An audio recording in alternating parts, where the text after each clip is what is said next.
भक्तों, ओम नमः शिवाय। श्री शिवाय नमस्तुभ्यं। जय श्री महाकाल। जी हाँ भक्तों, क्या आपके भी घर में कोई ऐसा व्यक्ति है जिसका विवाह नहीं हो पा रहा? आप लोग बहुत ज़्यादा परेशान हो कि उसका जो विवाह है वो हो जाए, लेकिन अभी तक उसका जो विवाह है ना वो नहीं हो पा रहा, और आपको समझ में भी नहीं आ रहा कि आखिर इसका जो विवाह है वो हो क्यों नहीं रहा। आपने बहुत ज़्यादा प्रयास कर लिया, बहुत ज़्यादा मेहनत कर ली उसके विवाह के लिए, लेकिन फिर भी उस व्यक्ति का जो विवाह है ना वो होने का नाम ही नहीं ले रहा।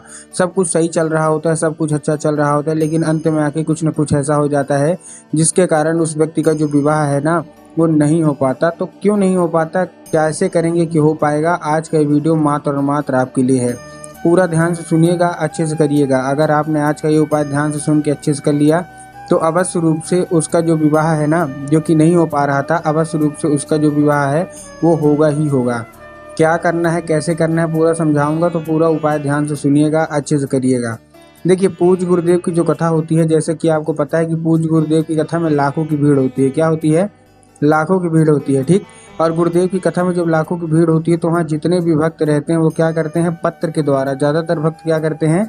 पत्र के द्वारा अपनी मनोकामना जो रहती है ना वो गुरुदेव तक पहुँचाते हैं।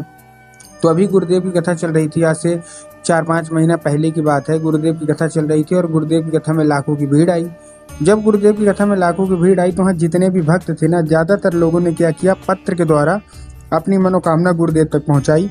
जब गुरुदेव के पास पत्र पहुँचा और गुरुदेव ने पत्र पढ़ा तो वहाँ गुरुदेव ने देखा कि ज़्यादातर लोगों का केवल और केवल एक ही मनोकामना है। क्या मनोकामना है? कि गुरुदेव, हमारा जो घर का एक व्यक्ति है उसका विवाह नहीं हो पा रहा, हम लोग बहुत ज़्यादा परेशान हैं, कृपया करके कोई उपाय बता दें ताकि उस व्यक्ति का, हमारे बच्चे का विवाह संपन्न हो जाए और अच्छे तरीके से उसका विवाह हो जाए। हम लोग बहुत ज़्यादा परेशान हैं। उसकी जो उम्र है वो बीतती जा रही है, कोई 30 साल का हो गया, कोई 35 साल का हो गया, यहाँ तक कि कोई 40-45 साल तक के भी हो गए हैं, लेकिन उनका जो विवाह है ना वो नहीं हो पा रहा और वो लोग बहुत ज़्यादा परेशान हैं। तो ऐसे में कौन सा उपाय करें ताकि उनका जो विवाह है वो हो जाए? तो गुरुदेव ने जब ये देखा तब गुरुदेव ने 2-3 उपाय बताए और कहा केवल और केवल ये उपाय कर लेना, तुम्हारे घर का जो भी सदस्य है, जो भी व्यक्ति है ना जिसका विवाह नहीं हो पा रहा, विवाह में अड़चने आ रही हैं, तो अवश्य रूप से उसका जो विवाह है वो होगा ही होगा। जब गुरुदेव ने ये उपाय बताया तो लोगों ने जा जाके इस उपाय को घर में करना शुरू कर दिया। अब जैसे ही लोगों ने जा जाके इस उपाय को घर में करना शुरू कर दिया, वही लोग जिन्होंने उपाय घर में किया वही लोग गुरुदेव की कथा में वापस आए और फिर से गुरुदेव को पत्र लिखा एक बार फिर से।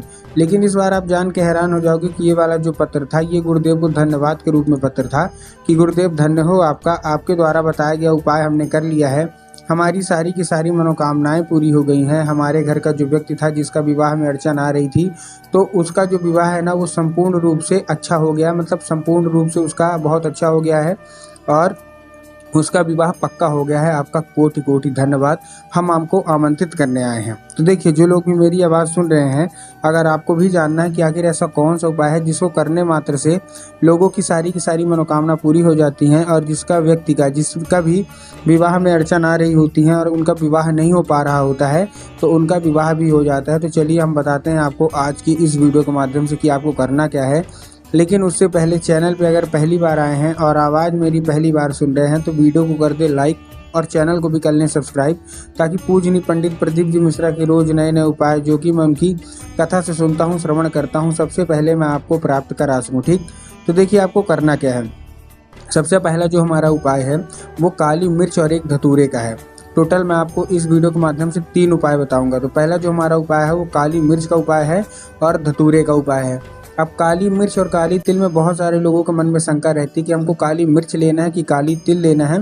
तब गुरुदेव ने साफ साफ बताया कि आपको क्या लेना है, आपको लेना है काली मिर्च। ठीक, ले लिया।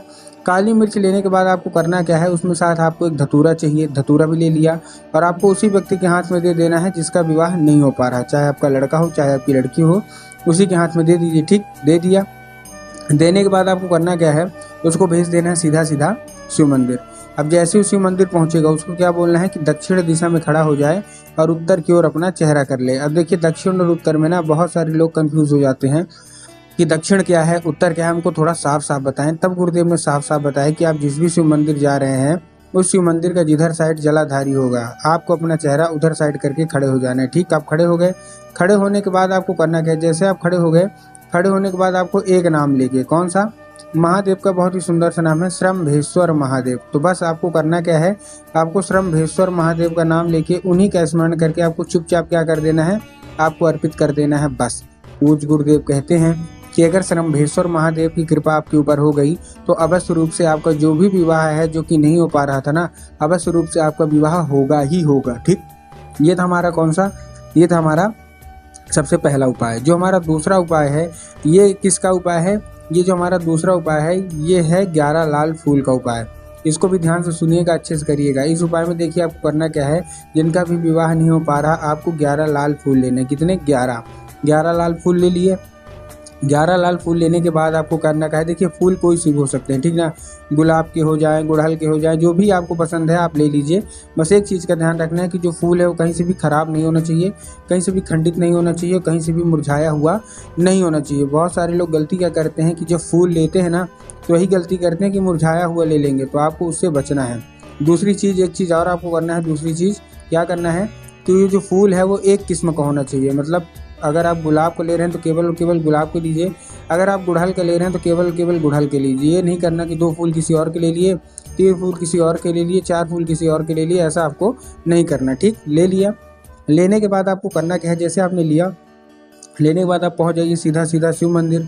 अब जैसे ही शिव मंदिर पहुंचेंगे आप, शिव मंदिर पहुंचने के बाद आपको करना क्या है, जैसे आप शिव मंदिर पहुंचेंगे, शिव मंदिर पहुंचने के बाद आपको दिमाग में आया होगा कि हम जाएंगे बाबा भोलेनाथ के ऊपर अर्पित कर देंगे, जो कि पूर्णतः गलत है। आपको बाबा भोलेनाथ के ऊपर अर्पित नहीं करना, आपको माता अशोक सुंदरी के ऊपर अर्पित करना है।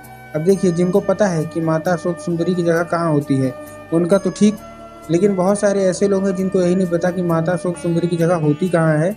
तब गुरुदेव ने साफ साफ बताया है कि आप जिस भी शिव मंदिर जा रहे हैं, उस शिव मंदिर की जो जलाधारी है, जलाधारी के दाएं मतलब राइट साइड में माता अशोक सुंदरी की जगह होती है। तो बस आपको माता अशोक सुंदरी की जगह पे आपको क्या करने हैं, ये फूल 11 के 11 आपको अर्पित करके अपनी जो भी इच्छा होगी, जो भी मनोकामना होगी, सारी की सारी आपको मांग लेना है। ठीक, ये था दूसरा उपाय। अब जो हमारा तीसरा और आखिरी उपाय है वो लाल चंदन का उपाय है। इस उपाय में देखिए आपको करना क्या है, इस उपाय में सिंपल सा आपको लेना क्या है, लाल चंदन लेना है। और लाल चंदन लेने के बाद आपको करना क्या है, लाल चंदन जैसे आपने लिया, पहुंच जाना है सीधा सीधा शिव मंदिर। अब जो मैंने भी आपको माता अशोक सुंदरी की जगह बताई, तो बस आपको माता अशोक सुंदरी की जगह पे अपने दाहिने हाथ की कोई एक उंगली से लाल चंदन से 5 बार आपको बिंदी के रूप में लगा देना है और मांग लेना है मनोकामना। उसके बाद 5 मिनट तक आप खड़े रहिए। उसके बाद खड़े रहने के बाद जिस उंगली से आपने लगाया है वहाँ आपको फिर टच करना है 5 के 5 बार, और वही उंगली लेके घर आ जाना है, बीच में हाथ नहीं धुलना है। घर आ गए, जहाँ आप लोग सोते हैं और जिधर साइड आपका सर रहता है उधर साइड सर करके आपको क्या करना है, उधर साइड सर की जो दीवार होगी ना, उसी दीवार में आपको 5 बार ऐसे कर देना है फिर से। पूज्य गुरुदेव कहते हैं कि उस चंदन के जरिए, उस मतलब जो चंदन है लाल चंदन, उसके जरिए स्वयं माता अशोक सुंदरी आपके घर में प्रवेश करती हैं और आपका मन चाहा विवाह होता ही होता है।